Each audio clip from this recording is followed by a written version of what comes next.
Welcome, welcome. My name is Deb Barker, and who knew that zoning brings out this many folks on a cold December night?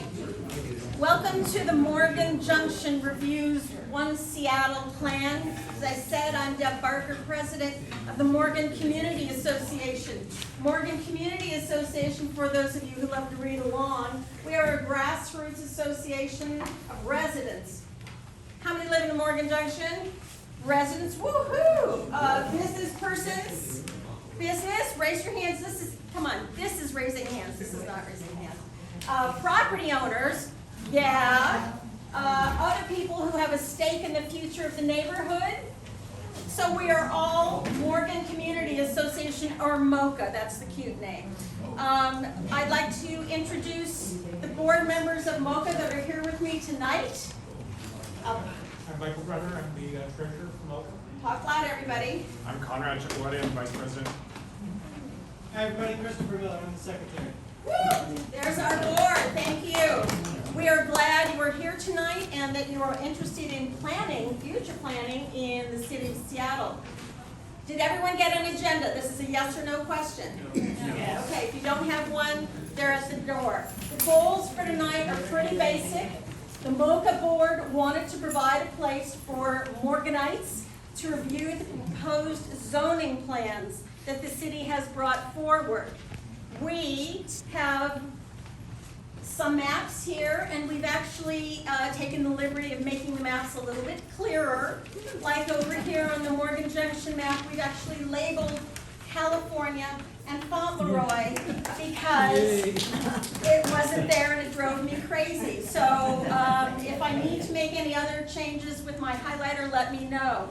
But the maps show existing and proposed zoning, and they are maps with an underlay of the street grid and parcels. We wanted to figure out any, so that was goal one. We wanted people to be able to look at the maps. Two, we want everybody to figure out if there's any issues or conflicts or practical stuff that the city needs to know about in Morgan Junction as they propose the upzones and increase the density. And then three, public comment. We want people to know how to make comments of your own, which you can do, and we'll tell you how to do that. It's also on the bottom of your agenda. We, with MoCA, wanted to be able to identify and write those salient points and pertinent points about, is this the right place to do this? Do they know about this issue? Hey, this is great for this, could it be more? We want to take those comments and get them to the city. There's a deadline for comments on the 20th of this month. I do have copies of our springtime comments over at the table, and by the way, that table is a resource table, as well as things that are here on the screen. We have tapped into, what did we tap into, Michael? This is the interactive map. The interactive map, that if you wanted to look at that on your phone, or this is an awesome way to see it live. We're not presenting any of this tonight. We are just making it here for you to look at and get and understand. It's not about a top-down thing. We're a whole bunch of volunteers. We just want the neighborhood to know what's going on. And we know this is a proposed zoning plan that the city has put together to respond to many issues. We know that there are lots of layers. It's a long time frame before any of this is adopted, next year maybe, and even longer before we see it actually implemented. We're not here to stop it. That's not what this meeting is about. Our focus tonight is to understand what changes are proposed and confirming that the density the upzones are proposing are in the right place and the right changes for that place. And Christopher, did you want to add anything to that? Honestly, Deb, I didn't hear anything you said. All right. But yeah, I mean, it's just basically we're here to learn and find out what's happening in the city. So there's some good resources I just want to tell you about. If you see something that's big or small and yellow, share it, because this has it has definitions of all these crazy terms. You know, how many just got the word urban village wrapped into their nomenclature and now they're changing it to urban center? Makes my brain spin, and I'm a retired bureaucrat. So we'll talk a little bit about terms through these yellow pages. In Morgan Junction, I'm just going to walk over here and ask you guys to shove out of the way. Morgan Junction has its urban village that's now an urban center, and that is this dark line here, and that is in the middle of the Morgan Junction planning area. So this is where all the density has been focused by the city because of the rapid ride, and that is the frequent transit system. And so you can see the existing lines, heavy, on all maps, existing zoning in the heavy blue, and in the dashed lines is proposed expansion. So figure out what's existing and what's proposed, and then go to the yellow sheets or your neighbor and say, what the heck does that mean is happening there? Okay?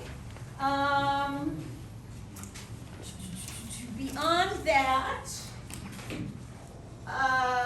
so some brief terms about zoning.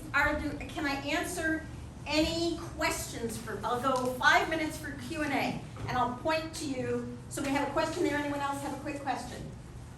2, 3. Okay, you first. Do we Hi. know if any other areas in West Seattle are going through this also, like Admiral District? Yeah.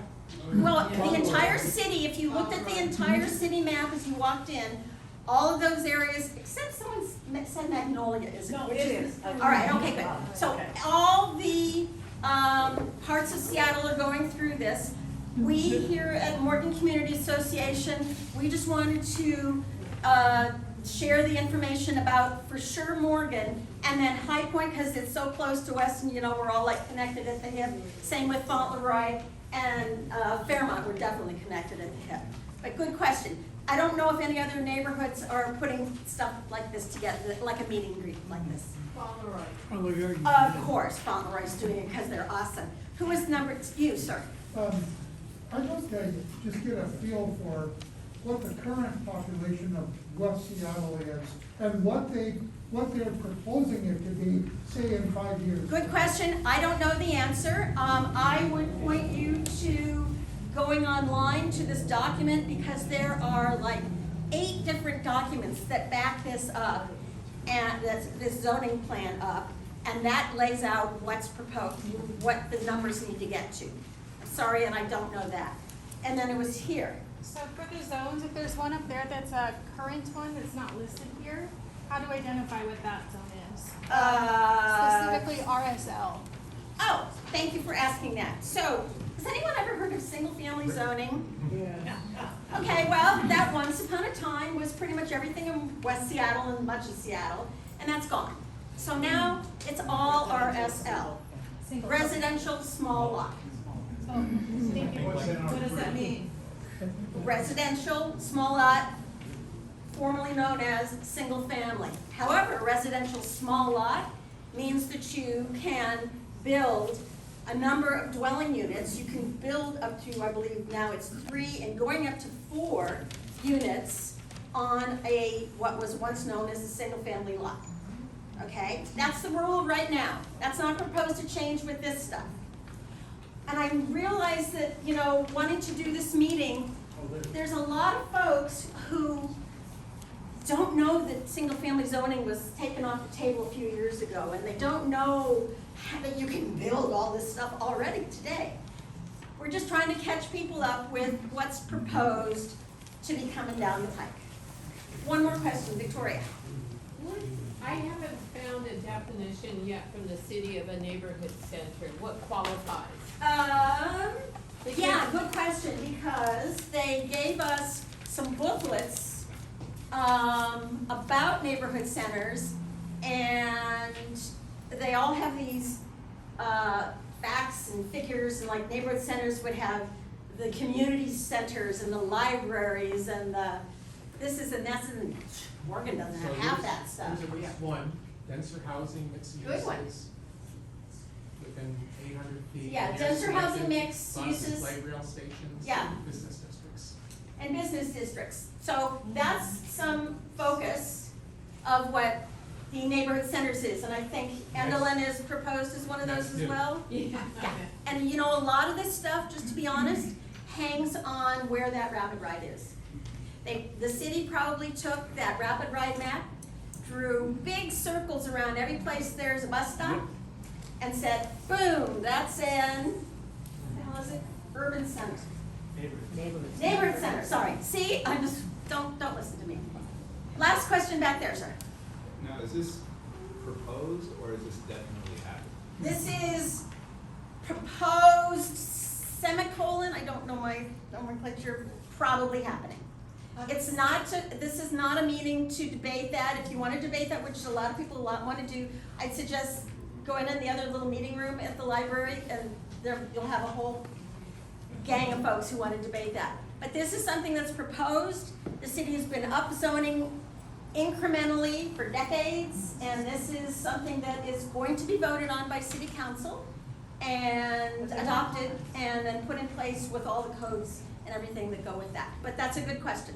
So I've got 6:15. I want to keep us on schedule because you, for those of you who have never been in a City of Seattle meeting room before, they are ruthless about kicking you out on time. So we are shutting this meeting down. The library closes at 8. The library closes at 8. I've got this till 6:30. We're gonna, sorry, 7:30. Yeah, no, we're gonna do this all in 15 minutes. Woo! And so at 7:30, we're gonna have a last little bit of Q&A. Folks are interested in staying and commenting, great. But we need to be out of this room by 7:45. So that's why I'm gonna keep us on schedule. I really appreciate all of you coming to this Morgan Community Association meeting. It's so great to see you. Morgan Community Association meeting will be our next one that won't have anything to do with zoning, but it has a lot of other stuff going on. Let me tell you, if you want to talk parks or other stuff, we can talk. But that will be on January 15th. We meet virtual and via Zoom, and there's information about that on the agenda. Mike? So one more thing I want to say, I have to leave. It's You only have to the 20th of this month, that is. for the comments. For the comments, Yes. and then they go, so. No, then they route it out and they I'm blah, just blah, saying, blah. you're But not gonna listen to anything after the 20th, so please get whatever you have concerns. unless you have an in, okay? All right? Obviously, there's a lot of us and some couldn't get in. Is there a chance we could have another duplicate meeting of this? I won't be putting one on. MoCA doesn't have the bandwidth since there's just a board of 4. Yeah. To do that. So I'm not aware of something. I can give you my card and see if I can, in fact, if anyone would like my card, I'm glad to talk with folks about this because I realize it's a lot if you've never done it. In the meantime, Everything that's on the wall, Yeah. that you can see here, is available on the website that is on that agenda. it's So there's just, nothing secret or Right. additional here that you can't look at. It's easier on the wall. and Michael was glad to help you sit and, this is the stuff that's online and help you sit and look and go, wow, I wanna make a comment right, oh my God, there's my street. I wanna make a comment about right there. Oops, don't touch that. And he can show you how to do that. So, but I'm not aware of any other meetings. The city's outreach was dismal, other adjectives, but enough about that. So, this is not about sitting down, this is about getting up, looking at maps, looking at the resources, talking to folks, and let's get these chairs out of the way here of the Morgan Junction map, because I'm assuming everybody wants to look at that map. Thank you guys so much. We'll talk in